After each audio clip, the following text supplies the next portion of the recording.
Assalamualaikum warahmatullahi wabarakatuh. Alhamdulillahi rabbil alamin wa bihi nasta'in ala umuri dunya waddin. Asyhadu an la ilaha illallah wahdahu la syarika lah wa asyhadu anna Muhammadan abduhu wa rasuluh sallallahu alaihi wa ala alihi wa sahbihi wa sallama tasliman katsira. Ya ayyuhalladzina amanu taqullaha haqqa tuqatih wa la tamutunna illa wa antum muslimun. Ya ayyuhan nasu taqu rabbakum alladzi khalaqakum min nafsin wahidah wa khalaqa minha zawjaha wa batha minhuma rijalan katsiran wa nisaa'a. واتقوا الله الذي تسألون به والأرحام إن الله كان عليكم رقيبا. يا أيها الذين آمنوا اتقوا الله وقولوا قولا سديدا يصلح لكم أعمالكم ويغفر لكم ذنوبكم ومن يطع الله ورسوله فقد فاز فوزا عظيما. أما بعد فإن أصدق الحديث كتاب الله وخير الهدي هدي محمد صلى الله عليه وسلم وشر الأمور محدثاتها فإن كل محدثات بدعة وكل بدعة ضلالة وكل ضلالة في النار. معاشر المسلمين rahimani wa rahimakumullah wa barakallahu fikum. Insyaallah di kesempatan sore hari ini kita memasuki pembahasan fiqih Ramadan atau tanya jawab mengenai ibadah puasa di bulan Ramadan, yang mana insyaAllah sebentar lagi kita akan bertemu dengan bulan yang mulia, yaitu bulan Ramadan. Maka hendaknya kita semua mempersiapkan bekal. Di antara bekalnya adalah menuntut ilmu tentang ibadah-ibadah dan syarat-syarat ibadah atau rukun-rukun ibadah yang ada pada bulan Ramadan. Di antara yang akan kita bahas di kesempatan kali ini mengenai puasa itu sendiri. Puasa itu sendiri. Yang kedua, orang yang berpuasa. Yang ketiga, perkara yang membatalkan puasa. Kemudian seterusnya dari pembahasan-pembahasan yang berkaitan dengan ibadah yang ada pada bulan Ramadan. Yang pertama kita sebutkan mengenai puasa, yang mana ibadah puasa ini ada 4 macam. Jadi ibadah puasa ada 4 macam. Yang pertama ada puasa wajib. Puasa wajib. Yang kedua puasa sunnah. Yang ketiga puasa yang makruh. Yang keempat puasa yang haram. Puasa yang haram. Puasa yang wajib itu ada 4. Yang pertama puasa Ramadan. Yang kedua puasa kafarat atau puasa tebusan. Yang ketiga puasa nazar. Yang keempat puasa qadha. Puasa qadha dari puasa wajib. Itu ganti dari puasa wajib. Kemudian yang kedua dari macam ibadah puasa adalah puasa sunnah. Puasa sunnah ini ada 7 jumlahnya. Yang puasa yang pertama puasa sunnah Daud. Puasa sunnah Daud. Yang kedua puasa Arafah. Yang ketiga puasa Asyura. Yang keempat puasa Senin Kamis. Yang kelima puasa Ayyamul Bid. Yang keenam puasa 6 hari di bulan Syawal. Yang ketujuh puasa mutlak. Puasa mutlak. Kemudian macam yang ketiga adalah puasa makruh. Puasa yang dilakukan bernilai makruh. Ada 5. Yang pertama puasa pada hari yang diragukan. Apakah masih bulan Sya'ban atau sudah masuk tanggal 1 Ramadan. masih diragukan, maka puasa di hari diragukan hukumnya makruh. Kemudian yang kedua, mengkhususkan puasa di hari Jumat. Mengkhususkan puasa di hari Jumat hukumnya makruh. Yang ketiga, mengkhususkan puasa di hari Sabtu, itu hukumnya makruh. Kemudian yang kelima, yang keempat, mengkhususkan puasa di hari raya orang-orang non-muslim atau hari raya orang kafir.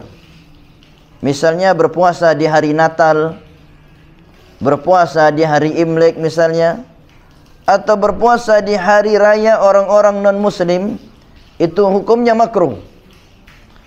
Yang kelima, mengkhususkan puasa pada bulan Rajab, hukumnya makruh. Itu 5 puasa yang bernilai makruh. Kemudian yang berikutnya, yang terakhir, yang keempat, macam puasa yang haram. Puasa yang haram adalah puasa yang dilakukan pada hari raya Idul Fitri atau puasa yang dilakukan pada hari raya Idul Adha. Ini hukumnya haram. Yang kedua, puasa yang dilakukan pada hari tasyrik, tanggal 11, 12, 13 Zulhijjah. Itulah macam-macam puasa. Ada 4 dan tempatnya masing-masing.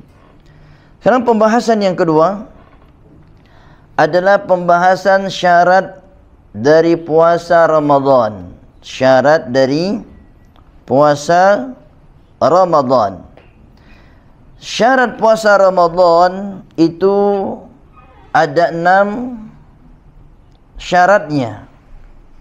Yang pertama, puasa Ramadan syaratnya adalah muslim. Maka jika ada non-muslim puasa di bulan Ramadan, maka puasanya tidak sah. Misal mungkin ada orang Yahudi atau ada orang non-muslim lainnya yang berpuasa di bulan Ramadan, maka puasanya tidak memenuhi syarat sahnya. Karena syarat sah puasa Ramadan harus muslim. Harus muslim. Tapi kalaulah ditanya, apakah non-muslim itu wajib berpuasa? Maka jawabnya, pendapat yang benar, non-muslim seperti orang Yahudi atau orang kafir lainnya tetap wajib berpuasa. Hanya saja kalau mereka berpuasa, puasanya tidak sah karena syaratnya tidak terpenuhi.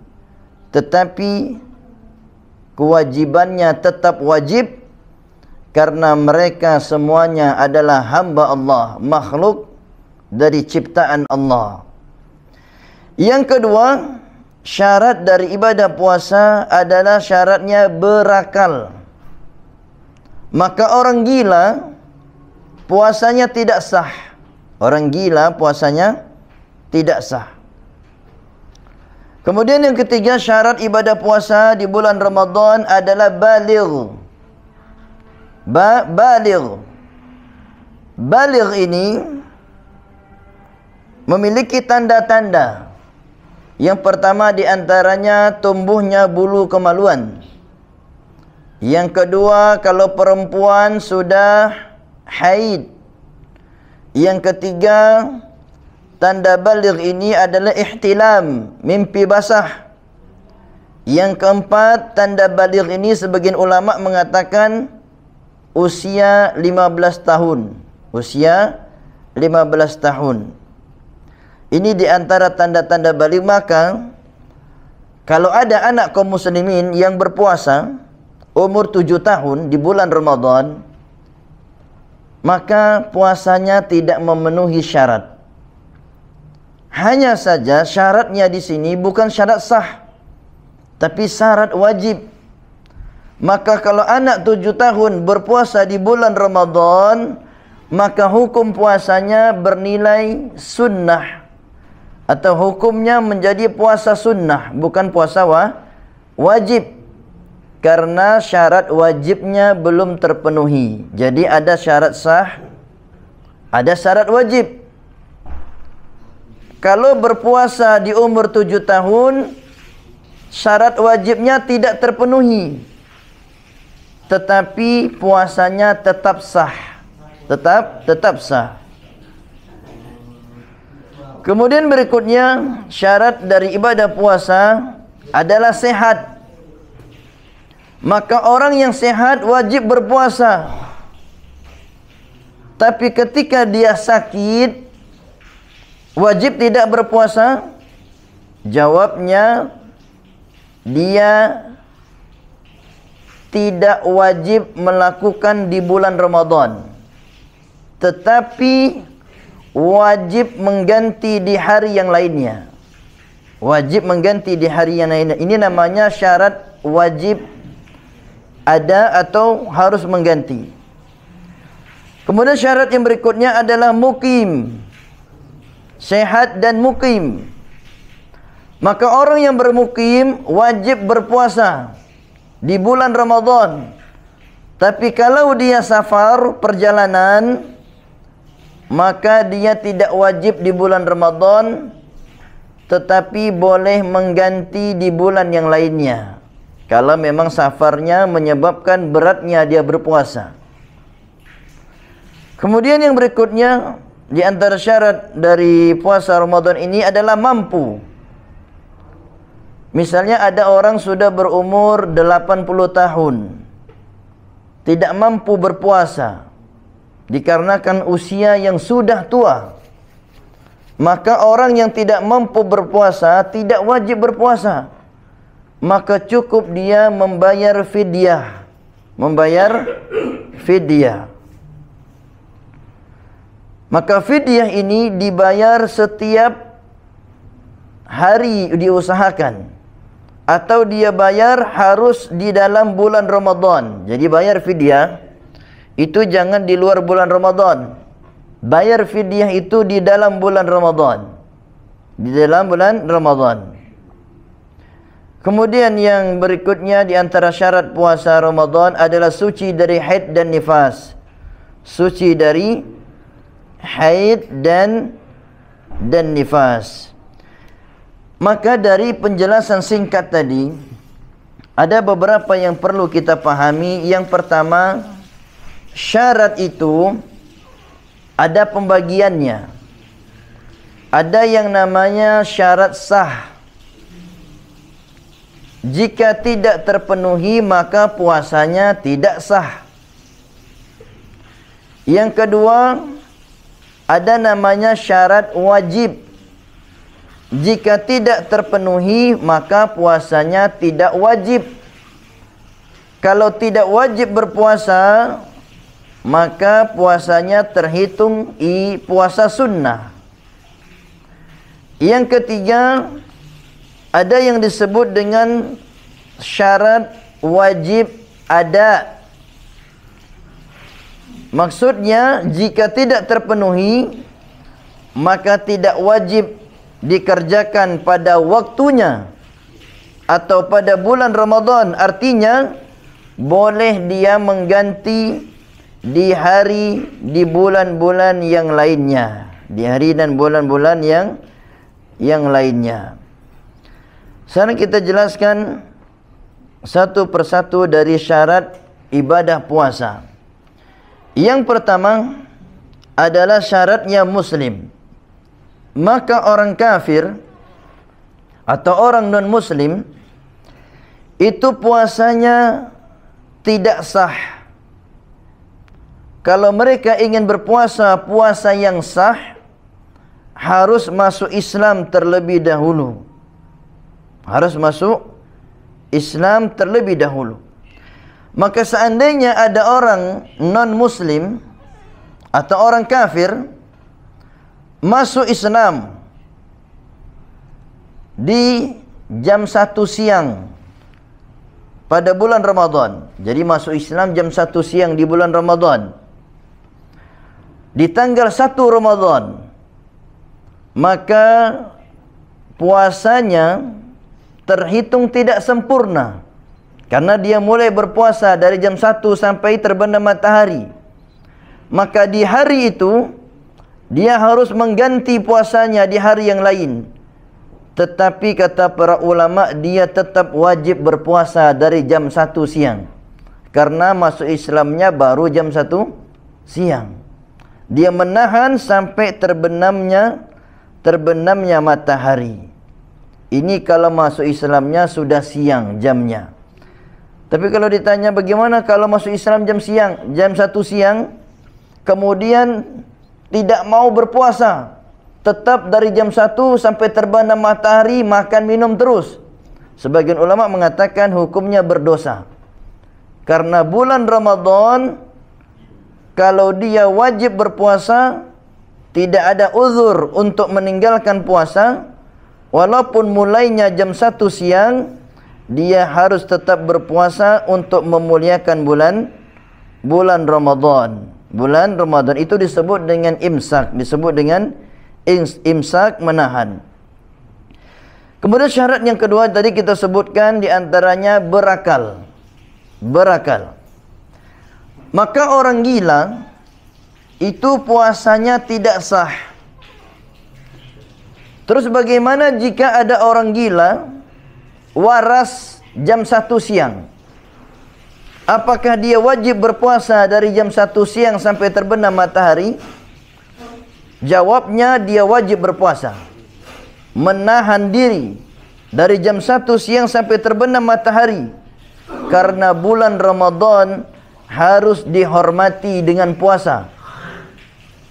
Adapun ketika gilanya atau tidak warasnya, dia tidak wajib berpuasa dan boleh makan, boleh minum. Tapi ketika warasnya atau ketika sehatnya, dia tetap wajib berpuasa. Kemudian berikutnya syarat yang ketiga tadi adalah syaratnya baligh. Baligh. Misal ada seorang anak kecil, umurnya 13 tahun. Dan dia masih bingung. Umur 13 ini, kalau dilihat tanda-tanda baligh, belum tampak. Terkadang bulu kemaluannya belum tumbuh. Belum juga mimpi basah. Kalau perempuan, belum juga haid. Tiba-tiba ada seorang laki-laki yang belum baligh, dia berpuasa. Apa hukum puasanya? Sunnah. Ternyata jam 1 siang ketika tidur siang dia mimpi basah. Maka yang tadinya bernilai sunnah, setelah terbukti dia baligh dengan mimpi, maka dia menjadi puasa wajib. Menjadi puasa wajib mulai kapan? Mulai dia mimpi jam 1 siang tadi. Itu menunjukkan terkadang baligh itu sulit ditebak. Bisa jadi di waktu siang mulai balighnya, bisa jadi malam, bisa jadi sore, bisa jadi pagi. Maka kalau sudah masuk balighnya, maka dia menjadi wajib. Menjadi wajib walaupun awalnya dia berpuasa yang bernilai sunnah. Kemudian berikutnya adalah di antara syarat dari ibadah puasa ini, mukim. Orangnya bermukim, tidak safar. Maka ketika seseorang bersafar, misalnya berangkat ke Jakarta, sampai di Jakarta, dia musafir. Kalau musafir itu, kalau musafirnya itu ringan, dia boleh memilih antara puasa dan berbuka. Kalau musafirnya berat, misalnya dari Linggau ke Jakarta jalan kaki, berat beringan? Berat ya. Kalau musafirnya berat, kata para ulama, lebih utama dia berbuka. Jangan dipaksa berpuasa, khawatir pingsan di jalan. Tapi kalau ringan musafirnya, dari Linggau ke Jakarta ringan, kenapa? Naik pesawat katanya. Maka yang dia disuruh memilih, berpuasa atau tidak. Maka ketika tiba di Jakarta, misalnya dia berangkat jam 6 pagi, tiba di Jakarta jam 9 misalnya, atau jam 8. Selama di Jakarta itu, dia boleh makan, boleh minum, boleh melakukan amalan-amalan orang yang berbuka. tiba-tiba jam 11 siang berangkat lagi ke Linggau. Sampai di Linggau jam 1 siang. Ketika sampai di Linggau, statusnya masih musafir apa mukim? Statusnya sudah mukim.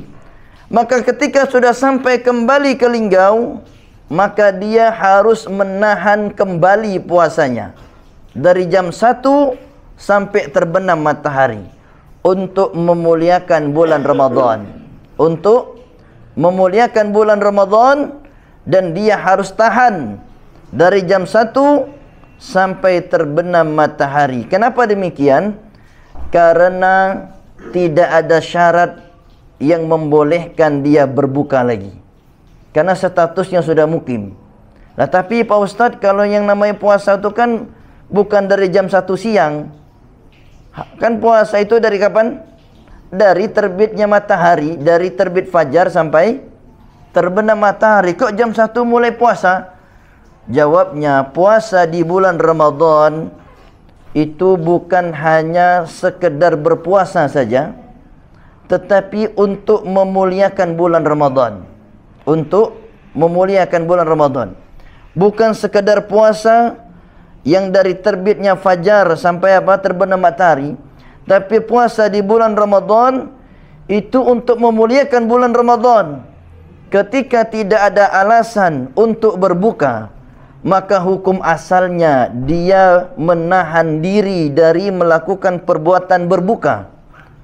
Ketika dia sudah statusnya mukim, pulang dari safar, maka mukim mengharuskan dia menahan diri dari berbuka. Walaupun mulainya jam 1 siang, tetapi kalau menahan mulai jam 1 siang, maka hari itu puasanya tidak sempurna. Maka dia harus mengganti di hari yang lainnya, namanya mengqadha'nya, mengqadha'nya. Maka ini perlu diperhatikan. Kalau ditanya bagaimana Pak Ustadz, misalnya sampai ke Linggau jam 1 siang. Sampai di Linggau jam 1 siang, dari jam 1 sampai terbenam matahari kerjanya makan saja, tidak menahan. Katanya kelaparan dari safar. Kalau memang alasannya demikian, bisa pingsan tidak makan, mungkin bisa diterima. Tapi kalau dia masih bisa menahan, para ulama mengatakan kalau dia makan, dia berdosa. Karena dia tidak menghormati bulan Ramadan. Jadi menahan diri dari berbuka di bulan Ramadan itu bentuk penghormatan kepada bulan Ramadan. Sebagaimana seseorang masuk masjid, ketika masuk masjid ada namanya tahiyatul masjid. Apa maknanya? Penghormatan kepada masjid. Maka begitu juga bulan Ramadan. Bagaimana cara menghormatinya? Dengan menahan diri dari berbuka. Walaupun dia puasanya, imsaknya, menahannya mulai jam 1.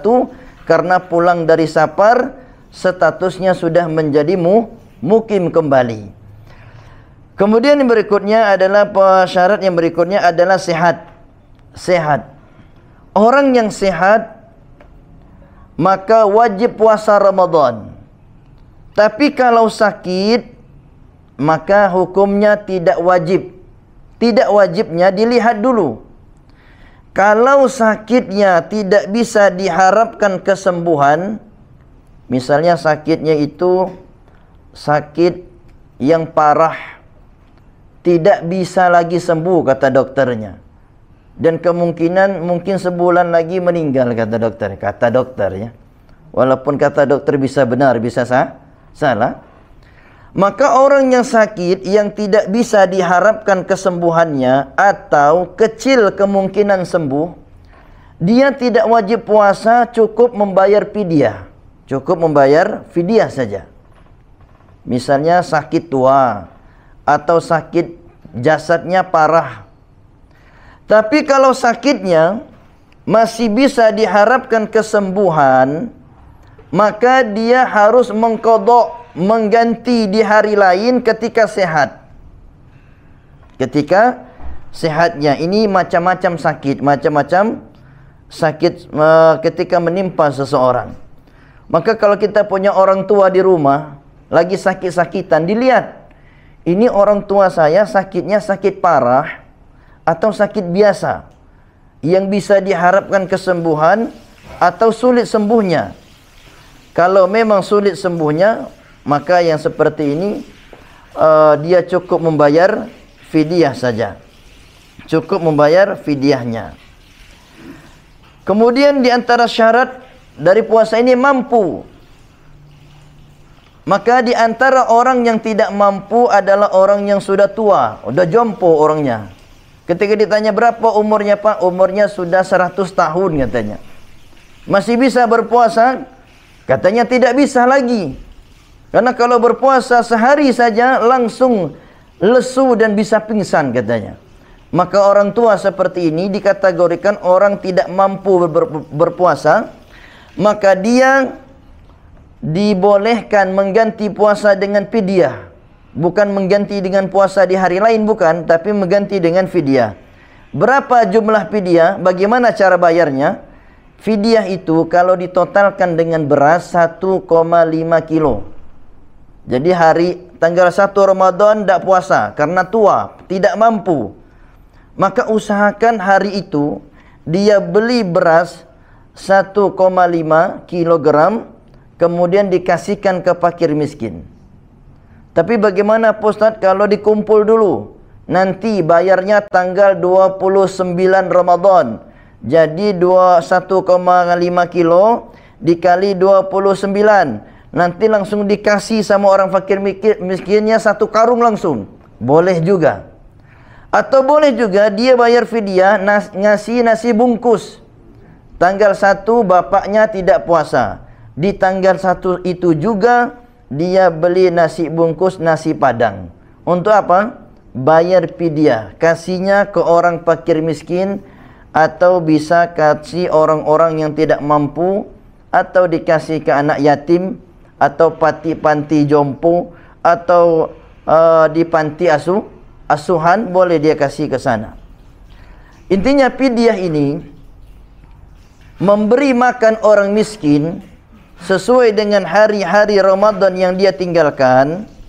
Itu usahakan jangan keluar dari bulan Ramadan. Jangan keluar dari bulan Ramadan yang dia berbuka padanya. Kemudian yang terakhir di antara syarat puasa ini adalah suci dari haid. Suci dari haid dan nifas. Misal ada perempuan haid, dia makan sahur, tiba-tiba jam 1 siang, haidnya keluar, darahnya keluar. Maka puasanya di hari itu batal. Puasanya di hari itu batal, dan dia tidak sah berpuasa karena suci dari haid syarat sah. Terus bagaimana jika perempuan dari pagi darah haidnya keluar, jam 1 siang dari haidnya berhenti, kemudian dia mandi suci, maka ketika darah haid berhenti, wajib menahan dari berbuka. Wajib menahan dari makan dan minum dan segala yang berkaitan dengan pembatal puasa, mulai dari jam 1 sampai terbenam matahari. Apa tujuannya? Tujuannya memuliakan bulan Ramadan, menghormati bulan Ramadan. Maka kalau ditanya bagaimana makan setelah berhenti darah haid di siang hari bulan Ramadan, para ulama mengatakan hukumnya berdosa karena dia tidak menghormati, memuliakan bulan Ramadan. Tetapi kalau darah haidnya masih keluar, maka dia boleh makan, minum dan melakukan apapun dari aktivitas orang yang berbuka yang dibolehkan. Maka itulah singkat dari penjelasan syarat-syarat puasa di bulan Ramadan. Yang terakhir tadi suci dari haid dan nifas. Maka begitu juga nifas tadi. Misalnya suci dari nifas jam 1 siang, berhenti, maka mulai jam 1 siang dia harus menahan dari berbuka sampai terbenam matahari. Dan insyaAllah di pertemuan yang berikutnya kita masuk pada rukun dari ibadah puasa, yang mana rukun ibadah puasa penting juga kita pelajari, dan setelahnya barulah kita masuk hal-hal yang perlu ditanyakan dan yang perlu dijawab dari mengenai dari ibadah-ibadah puasa atau ritual-ritual ibadah yang ada pada bulan Ramadan. Maka mudah-mudahan bekal ilmu yang kita pelajari sebelum menjelang bulan Ramadan ini menjadikan ibadah Ramadan kita lebih sempurna dan lebih besar nilai pahalanya di sisi Allah, karena diamalkan berdasarkan ilmu, bukan berdasarkan kejahilan atau ketidaktahuan. Wallahu ta'ala a'lam bissawab. Naktafi bihadza, kita cukupkan sampai di sini kajiannya. Subhanakallahumma wa bihamdika asyhadu an la ilaha illa anta astaghfiruka wa atubu ilaik. Assalamualaikum warahmatullahi wabarakatuh.